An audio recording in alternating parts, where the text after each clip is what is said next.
I had paid for the cake. I had paid for the flowers. I had paid for the dress. I had paid for the venue, the photographer, the rehearsal dinner, and the open bar. The total across 11 months of careful invoices, deposits, and final payments was just under $64,000. And on the morning of the wedding, while I was standing in the hotel lobby in the new dress I had bought for the occasion, my son walked across the marble floor and asked me, very quietly, not to come inside. By Monday morning, I had made one phone call from my hotel room. By Friday, the wedding gift I had been planning to give them the gift they did not yet know about had been redirected to someone else entirely. Here is what actually happened. My name is Susan. I am 70 years old. My husband Charles died in 2019. We had been married for 45 years. He had been a structural engineer for 38 of those years. He had retired in 2014 with a pension that paid better than either of us had expected. A paid-off Tudor-style house in a quiet neighborhood outside Indianapolis. And the steady habit of telling me, on the first Saturday of every month, Susan, this is what we have, and this is what we are going to do with it. Charles had been a planner. He had also, in the year before he died, set aside a substantial gift for our son Andrew's eventual wedding. The gift had been $100,000. Charles had placed it in a separate account, with my name on it, with the understanding that I would give it to Andrew on his wedding day, whenever and to whomever that might be. Susan. The boy is 37. He will marry someone someday. When he does, that account is theirs. Charles had died in February of 2019. Andrew had not yet been engaged at the time of Charles's death. He had met Lauren 3 months later, in May of 2019. He had married her, or had attempted to marry her 5 years later, in September of 2024. The $100,000 had been sitting in the account that whole time. The story I am about to tell you is the story of what happened to it. I had liked Lauren initially. I had liked her because she was warm. She was a marketing executive at a regional firm. She had been 34 when Andrew met her.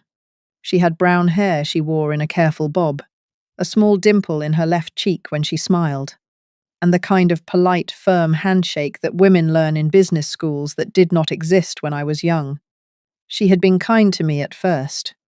She had sent me flowers on the first anniversary of Charles's death. She had remembered my birthday in 2020 and 2021. She had complimented the small framed photograph of Charles and me on our 40th anniversary that hung in my hallway. She had called me. In October of 2021, when I was hospitalized briefly for an irregular heartbeat, and had asked whether she could drive up from Cincinnati to stay with me. I had declined the offer politely. I had not actually needed her. I had been touched that she had asked. I had told myself at the time that Andrew had chosen well. I want to be honest about something. I had thought, for the first 2 years of their relationship, that Lauren was the best thing that had happened to my son. Andrew had been a quiet man since his early 30s, a software engineer who worked too much, dated too little, and had not quite figured out, by the age of 37, what he wanted his adult life to look like. Lauren had brought something into his life that Andrew had not known he was missing. He had laughed more. He had taken vacations. He had bought a small house in Cincinnati in 2022 with the help of a down payment gift I had given him from Charles's life insurance. I had been happy to give the down payment gift. I had not yet noticed, at the time, that the gift had not been formally thanked by Lauren in any meaningful way. The thank you note had come from Andrew. It had been brief. It had been kind. There had been no card from Lauren. I had told myself, at the time, that thank you notes were a generational habit, and that younger women simply did not write them anymore. I had been wrong about that. Younger women still write them, when they want to. Lauren simply had not wanted to. I would learn what she had wanted over the course of the next 2 years. In October of 2023, Andrew had called me. He had told me he had proposed to Lauren the previous weekend. He had told me she had said yes. I had cried on the phone. I had cried.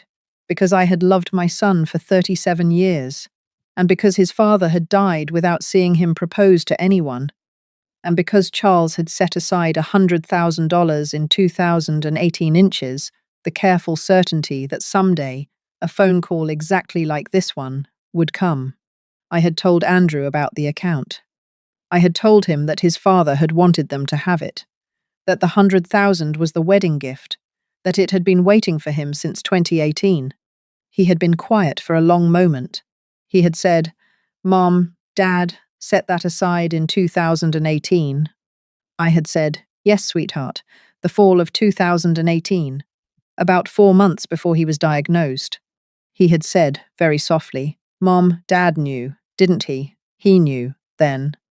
I had said, "He didn't know about the cancer. He had a feeling, sweetheart. He wanted you to be taken care of." He had cried. He had thanked me. He had said he would tell Lauren that night. We had hung up. I had thought, at the time, that the wedding would be a small one. Andrew and Lauren had both been in their late 30s by that point. They were not the kind of couple, I had assumed, who would want a large production. I had imagined a 60-person ceremony in a small chapel, a modest reception at a restaurant downtown, perhaps a honeymoon to Italy or the Maine coast. I had imagined wrong. I had imagined wrong because Lauren, once she had learned about the $100,000, had begun very quickly to imagine differently. Lauren called me in early November of 2023. She used the bright voice she used for things she had already decided I would agree to. "Susan Andrew told me about the gift. Susan, I cannot tell you how grateful I am, how grateful we are. Charles is just what a man he was, to do that for us." I had said, "Sweetheart, Charles would have loved you. I know he would have." She had said, "Susan, listen," I was thinking.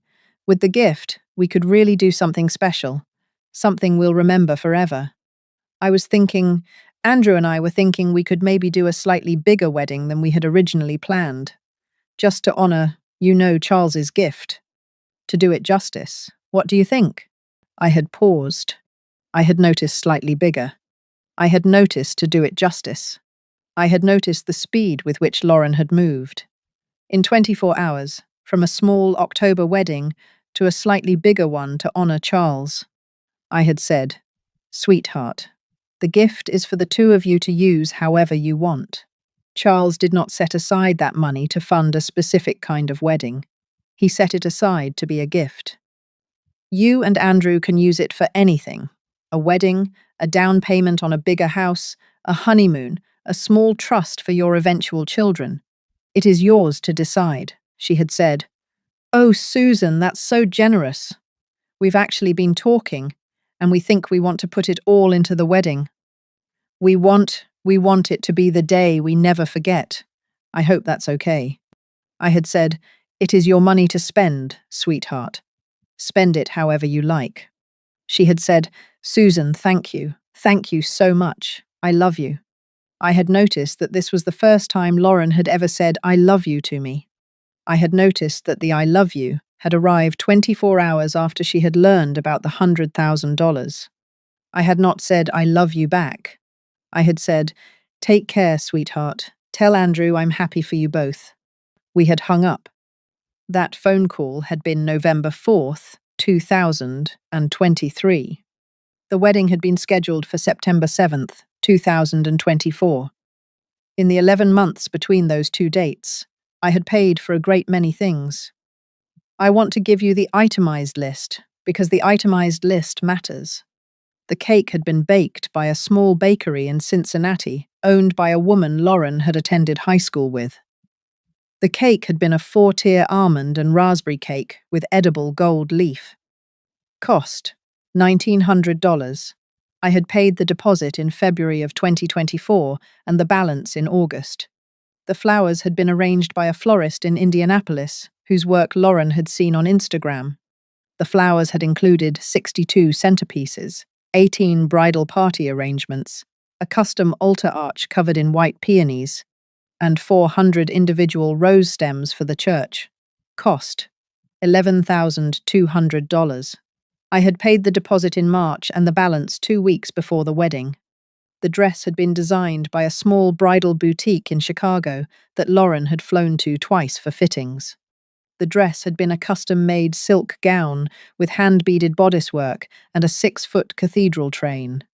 Cost $8,700. I had paid the deposit in February and the balance in June. The venue had been a historic ballroom downtown that could seat 240 for dinner. Cost, including the deposit, the venue fee, the chairs and linens, the dance floor, and the bar setup, $19,400. I had paid the deposit in January and the balance in July. The photographer had been a husband and wife team Lauren had wanted because they had photographed a celebrity wedding the previous year. Cost, $7,200. I had paid the deposit in April and the balance in August. The rehearsal dinner had been at a private dining room at a French restaurant downtown.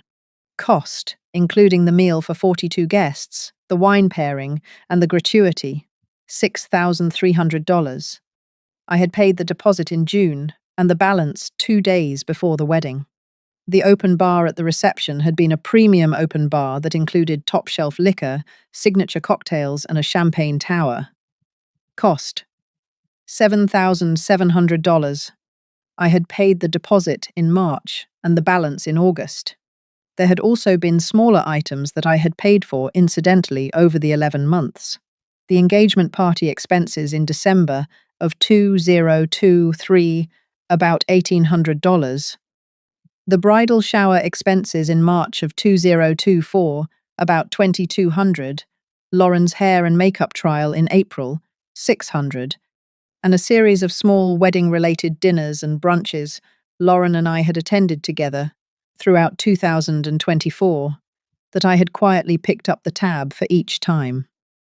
The total, when I added everything up on a piece of paper at my kitchen table in late August, 3 weeks before the wedding, came to $63,700. Charles had set aside $100,000. Lauren had spent through me $63,700 of it. I had not yet given them the remaining $36,300. The remaining money had been earmarked, in my own mind, as the wedding day gift, the envelope. I would hand them at the reception, with a card from me, as a wedding present in the traditional sense, a check for $36,300. I had not yet told them about it. I had been planning to surprise them. I would, eventually, surprise them, but not in the way I had been planning. I had also, over the 11 months, begun to notice that Lauren had stopped being warm to me. It had been gradual. In November of 2023, immediately after the engagement, she had been warm. Phone calls every 2 weeks. Invitations to come down to Cincinnati for the weekend. By February of 2024, the phone calls had become monthly. By April, they had become every 6 weeks. By July, the phone calls had stopped entirely. Lauren had been too busy with wedding planning. Susan, you understand. When I had asked Andrew, in July, whether everything was all right between Lauren and me, he had said, "Mom, of course everything is fine. She's just stressed. The wedding is huge." I had accepted that. I had accepted it because the wedding was huge. I had been writing checks for 9 months. I had assumed the stress was the cause of the silence. In August, 3 weeks before the wedding, I had called Lauren to ask whether I should bring anything specific to the rehearsal dinner. The rehearsal dinner had been Friday night. The wedding had been Saturday afternoon. I had wanted to know whether there was a particular toast Lauren wanted me to give, a dress code she had decided on, a small gift I should bring. Lauren had not picked up. I had left a voicemail. She had not called back. Andrew had called me 3 days later. He had said, "Mom, Lauren said you called. She's sorry she missed it." "The rehearsal dinner, actually, Mom. Lauren and I have been talking. We were thinking for the rehearsal dinner. We wanted it to be just the wedding party. So just Lauren's parents, my groomsmen, and her bridesmaids. We thought we'd do dinner with you separately, maybe the night before the rehearsal." I had paused. I had said, "Sweetheart, I am paying for the rehearsal dinner. I was planning to be at it. He had said, "Mom, yeah, about that we're going to handle the rehearsal dinner. Lauren's mom wants to pay for it." We told her yes. "So you don't have to worry about it." I had felt something shift, very small, in my chest. I had said, "Andrew, I have already paid for it. The deposit and the balance." The full $6,300 went out 4 months ago. A long silence. He had said, "Mom, oh, I didn't realize. Let me talk to Lauren. Let me figure this out." I had said, "Sweetheart, do not figure it out. The rehearsal dinner is paid for. The reservation is in my name. If you and Lauren want her mother to host it, that is your choice. But the bill has been settled. There is no money to refund. Lauren's mother is not paying for anything that has not already been paid for." He had said, "Mom, okay, I will talk to her. I'm sorry." We had hung up. I had sat at the kitchen table for an hour after that phone call. I had thought about all the small things I had been noticing across 11 months. I had thought about Lauren's mother, a woman named Vivian, whom I had met 3 times at engagement parties and bridal showers, and the careful way Vivian had positioned herself at each event, slightly closer to the center of the wedding plans than I had been positioned. I had thought about the way Vivian had introduced me, at the bridal shower, as Andrew's mother, not as Susan, not as the woman whose late husband made this wedding possible. Simply Andrew's mother, the function, rather than the name. I had thought about the fact that the rehearsal dinner, the dinner I had paid for in full 4 months earlier, had been quietly relabeled in Lauren and Vivian's planning as Vivian's gift to the couple. I had thought about the gradual cooling of Lauren's warmth from November to August. I had not yet, at that moment, in late August, understood the full architecture of what was being prepared. I would understand it on the morning of the wedding. It would take me 43 minutes in a hotel lobby to understand it. I want to pause here and ask you something honestly. If you had written $63,700 in checks for your son's wedding over 11 months, paying for the cake, the flowers, the dress, the venue, the photographer, the rehearsal dinner, and the bar, and you had begun, in the final 3 weeks, to suspect that something was being quietly rearranged about your role at the wedding itself, what would you have done? I think a lot of mothers would have called their son and asked, directly, what was happening. I think some would have refused to attend the wedding. I think a brave handful would have walked into the rehearsal dinner the day before and said, in front of Lauren's mother, "I would like a clarification of who is paying for what at this event." I did none of those 3 things. I want to tell you why. I did none of those things because I had been thinking about Charles. Charles had been a structural engineer for 38 years. He had spent his career looking at buildings and asking, what is holding this up? What is the load path? What happens if I remove this piece? He had taught me, over 45 years of marriage, to ask the same kind of questions about people and situations. What was holding up the architecture I had been seeing for 11 months? What was the load path? What happened if I removed myself? I had asked myself those questions in the last week before the wedding. The answers were uncomfortable. What was holding up the architecture was $63,700 of my checks, plus an unsigned envelope I had been planning to give them for $36,300. More. What was the load path? The load path was me. The entire wedding, the cake, the flowers, the dress, the venue, the photographer, the bar, was structurally dependent on my generosity. What happened if I removed myself? I did not yet know, but I had been planning for 3 weeks to find out. I had decided, by the morning of September 7th, that I would attend the wedding. I would attend it because Andrew was my son. I would attend it because Charles had set aside the money for this day. I would attend it with grace and dignity, and without comment about whatever rearrangements had been quietly made about my role. I would attend the wedding. I would see what happened. And then I would decide what to do about the unsigned envelope in my purse. The wedding was at the Lyndhurst Hotel in downtown Cincinnati on Saturday, September 7th, 2024. I drove down from Indianapolis on Friday afternoon. I had a room at the Lyndhurst, a small room on the 6th floor that I had booked myself because the bridal party had taken the larger suites, and I had been told, in July, that there were no rooms available in the block. I had checked into the hotel at 4 p.m. on Friday. The rehearsal dinner, the dinner I had paid for in full in June, had started at 6. I had not attended it. I had not attended it because I had not been invited.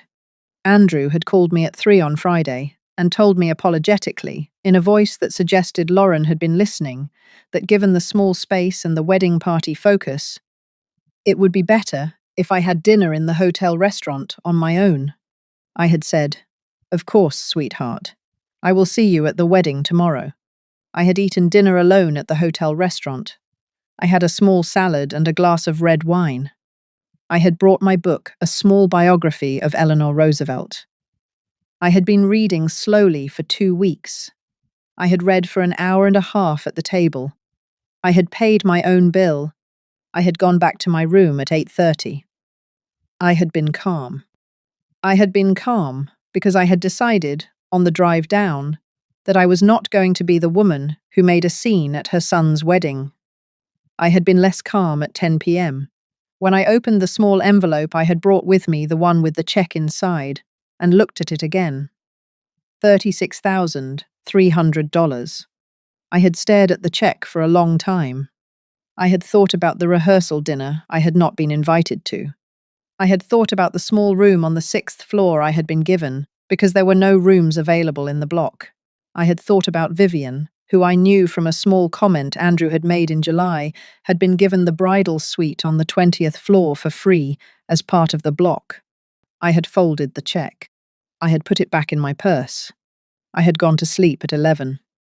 I had slept the way a woman sleeps when she has, in the back of her mind, already made a decision, but is waiting for one more piece of evidence to confirm it. The wedding was at 3 p.m. on Saturday. I dressed at 1. I had bought a new dress for the occasion, a soft burgundy chiffon with a high collar and 3/4 sleeves. I had paid $420 for the dress, plus $80 for alterations. I had bought a small fascinator to match. I had spent 45 minutes on my hair. I had worn the pearl earrings Charles had given me on our 30th anniversary. I had gone downstairs at 2:30. The wedding ceremony was being held in the hotel's main ballroom, which had been set up for 240 guests. The reception would follow in the same room after a 15-minute reset. The cocktail hour was being held in the adjacent lobby bar. I had walked into the main lobby of the hotel at 2:33 p.m. I had been intending to find the seating chart. I had been intending to find my assigned seat. I had been intending, perhaps, to find Andrew and to wish him well before the ceremony began. I had walked across the marble floor toward the entrance of the ballroom. Andrew had been standing at the top of the staircase that led down into the lobby. He had been in his tuxedo. He had seen me. He had come down the stairs quickly. He had crossed the marble floor toward me. He had stopped about 10 feet away. He had said very quietly, "Mom, listen. I need to ask you something, and I am so sorry I am asking it now." I had said, "Sweetheart, what is it?" He had said, "Mom, Lauren has been very stressed all morning. Her mother has been. They have been talking. And Lauren, she has asked. She has asked if maybe you could not come into the ceremony itself. She wants to keep it to immediate family on her side and the wedding party only. Her mother, Vivian is going to walk her down the aisle. She doesn't want extra family there for the ceremony part. She thinks it will throw her off."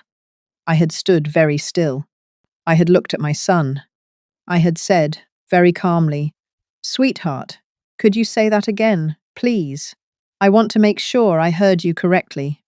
He had said, "Mom, I am so sorry Lauren is asking if you could maybe wait in the lobby during the ceremony, just for the ceremony. You would come in for the reception. Just, not the ceremony itself." She, she has been having anxiety all morning. She thinks if too many people are there during the vows, she'll lose it. I had not said anything for approximately 12 seconds.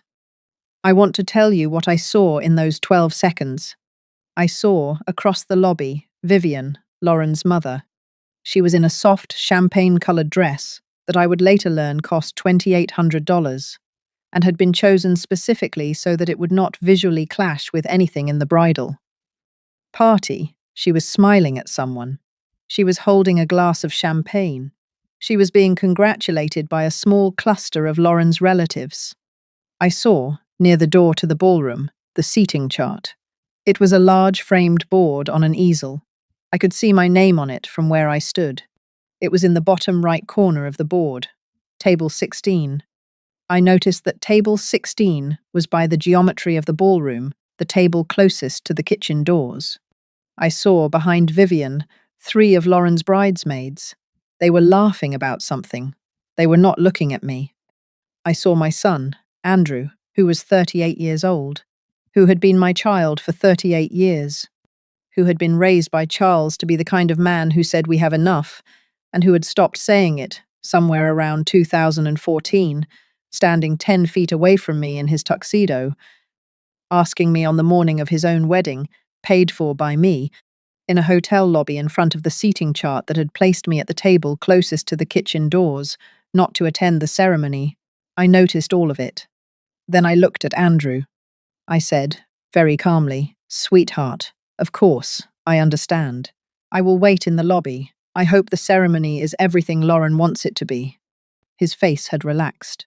He had said, "Mom, thank you so much. I will see you at the reception. I love you." I had said, "I love you too, sweetheart. Go get married." He had hugged me, briefly. He had walked back across the lobby. He had gone up the stairs.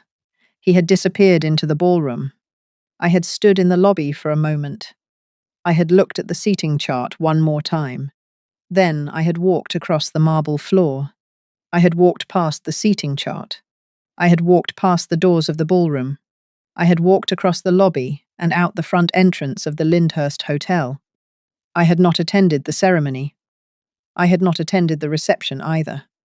I did not, however, drive home that afternoon. I want to tell you what I did instead. I walked 1 block south of the hotel to a small coffee shop I had noticed the previous day. I ordered a cup of black coffee and a small slice of lemon cake. I sat at a window table. I drank the coffee. I ate the cake. I watched, through the window, the small life of a downtown Cincinnati Saturday afternoon.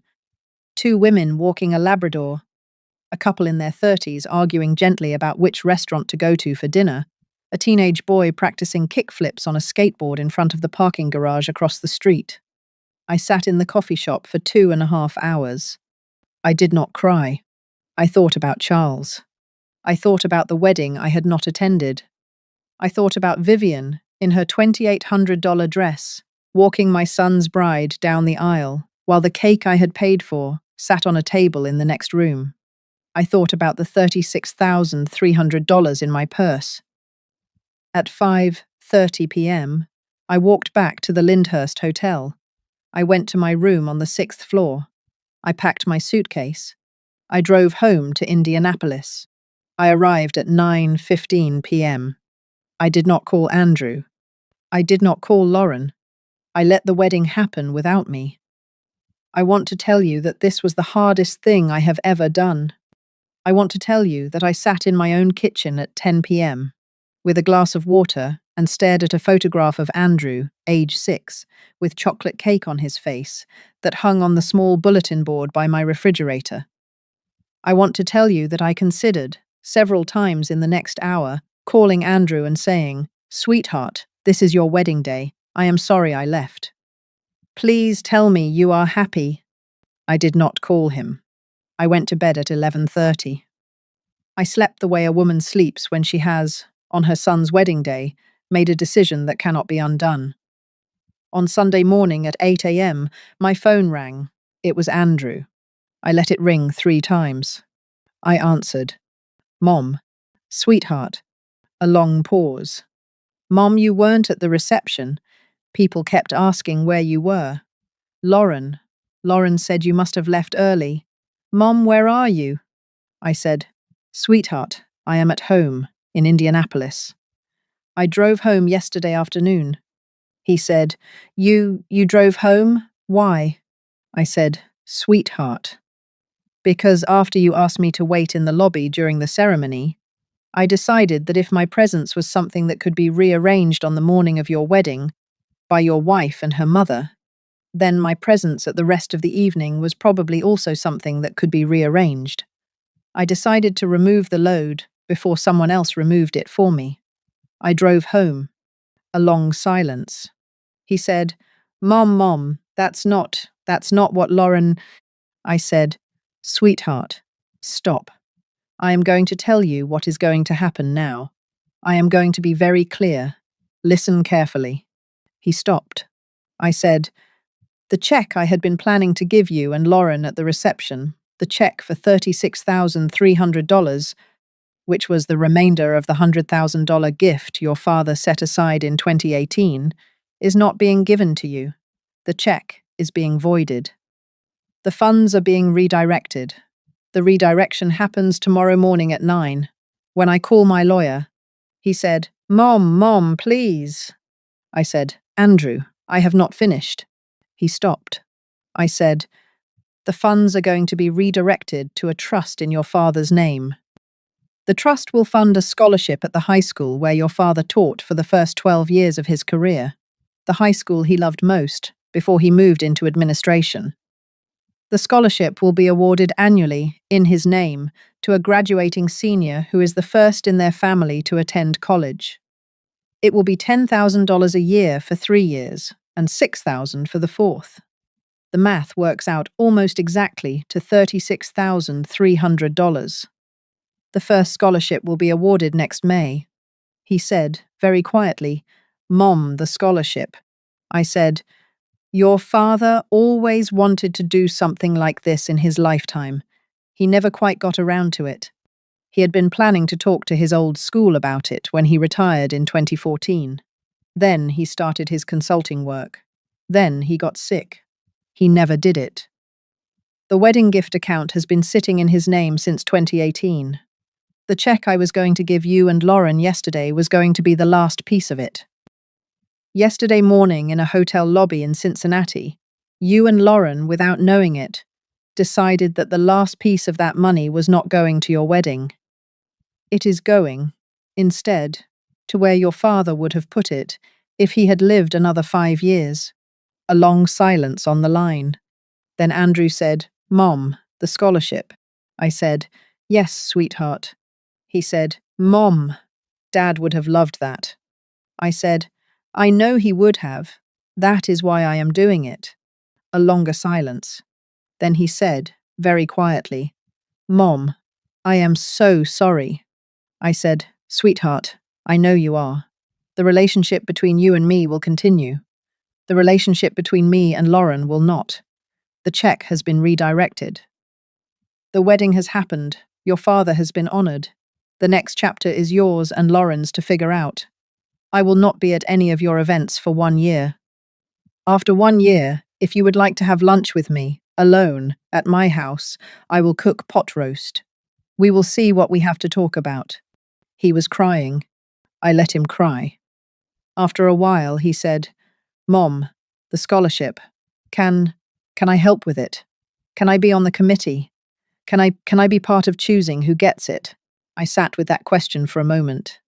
Then I said, Sweetheart, yes, you can. The first year, the committee will be me, the school principal, and 1 teacher. After that, if you would like to join the committee, you may. I would like that. He said, Thank you, Mom, I love you. I said, I love you too, sweetheart. Go take care of your wife. Tell her I wish her well. Tell her I will not be in contact for 1 year. Tell her if she chooses to write me a letter sometime in the next year, I will read it. I will not necessarily respond, but I will read it. We hung up. I sat at the kitchen table for a long time. I did not cry. I made myself a second cup of coffee. I called my lawyer, Helen Walsh, at 9:15 the next morning. I told her what had happened.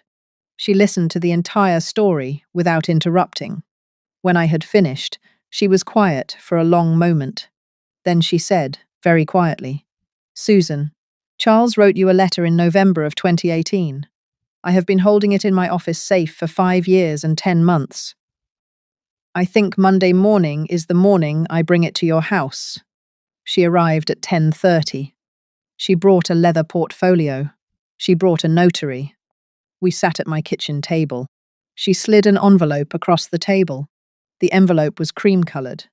Charles's handwriting on the front. "Susan, for the day the wedding gift becomes something else." I broke the seal. I read, "Susan, if you are reading this, something has happened with the wedding gift I set aside this year. I am sorry I am not there. I am writing this in November of 2018. I do not yet know I am sick. I am writing it because I have been thinking about the gift for several weeks, and I want you to know, in case anything happens to me, that the gift was not meant to be a wedding fund. It was meant to be a gift to Andrew, to use for his life. If the woman he marries one day turns out to be a woman who treats my gift as a wedding budget, if she spends it on a wedding instead of on a life, I want you to redirect what is left to something. That matters more. The scholarship is the obvious choice. Helen has the paperwork drafted. The trust is ready.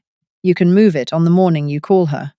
Susan, I have always trusted Andrew to choose someone good. I have not always trusted Andrew to choose someone for the right reasons. He is a sweet boy and a vulnerable man. If he marries someone who looks at our gift the way I am afraid she might, you will know. You will know by how she treats you in the months leading up to the wedding. If she treats you well, do not touch the trust paperwork. If she treats you badly, the paperwork is here. You will know which she did. You always know. I love you. The scholarship was always the alternative. It is named for me. I would be honored. Charles. I read the letter twice. I did not cry. I set it down on the kitchen table. I looked at Helen. I said, "Helen." "He thought of the scholarship." She said, "He thought of the scholarship, Susan." In November of 2018, 4 months before he knew he was sick, he named it. He drafted the bylaws. He chose the school. The principal at the school has been on standby since 2019.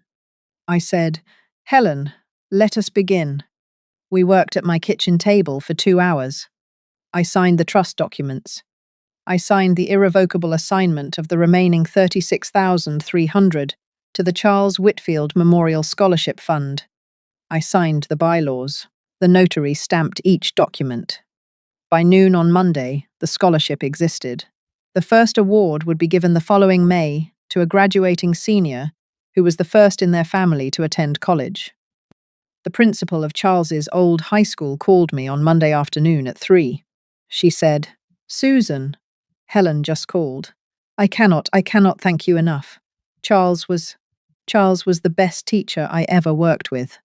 Before he became an administrator, the students still talk about him. There are alumni in their 50s who still remember him. I am so honored to host this scholarship in his name." I said, "Margaret, that is what your name is, isn't it? Margaret. Charles would have liked that you are still principal. He would have liked that the scholarship is in good hands." She said, "Susan, I will treat it like the gift it is." We hung up. I sat at the kitchen table. I poured myself a small glass of red wine. It was 3:30 in the afternoon on a Monday in early September. I had attended part of my son's wedding. I had paid for $63,700 of it. I had walked out of the hotel before the ceremony. I had redirected the rest of the gift to a scholarship in my husband's name. I had not cried since Saturday morning. I picked up the small notebook I had started keeping the morning after Andrew's phone call. I wrote one line. I paid for the cake, the flowers, the dress. Then my son asked me not to come inside. So I walked out of the hotel and called my lawyer on Monday morning, and I learned, at 70, that the most generous thing my husband ever did for me was the morning in November of 2018 when he drafted, in a lawyer's office, the bylaws for a scholarship that would honour him on a day he did not yet know would be a day his son's wife stole the rest of his wedding gift. Sometimes dignity does not arrive with shouting. Sometimes it arrives in a coffee shop, 1 block from the wedding you were not invited to attend, with a slice of lemon cake and an unsigned check in your purse. I closed the notebook. I poured the last of my wine. The scholarship existed now. Charles had always wanted it. The wedding gift account was empty. The trust was full. The next chapter belonged to Andrew and Lauren. I had taken the rest with me.